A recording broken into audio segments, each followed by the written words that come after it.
ममता झा समस्त मिथिलावासी गोर लागै छी। होली गीत गाबऽ जा रहल छी। जय गीतक रचना आदरणीय मणिकांत झा जी केने छथिन। जय मिथिला, जय मैथिली, जय माँ जानकी।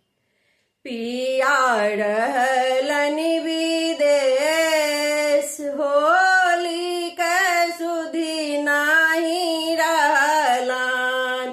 पिया रहलनि विदेश, होली के सुधि नाही रहलन।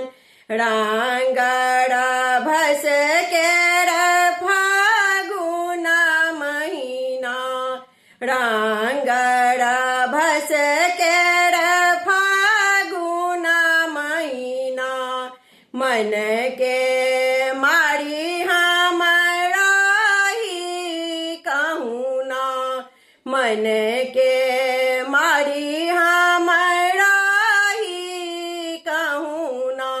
पाहुन फान पड़ले थी उदेश, पाहुन फान पड़ले थी उदेश।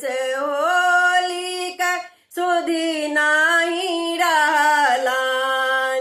पिया रहलनि विदेश, होली का सुधि नाही रहलन।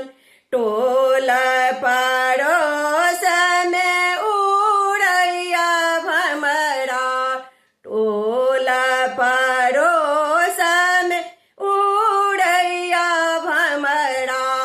घूरी फेरे सदिखन ताकई हमरा, घूरी फेरे सदिखन ताकैया हमरा।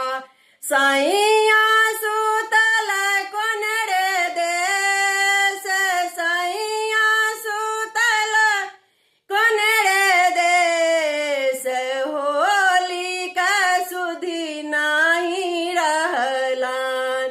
पिया रहलनि विदेश, होली का सुधि नाही रहलन।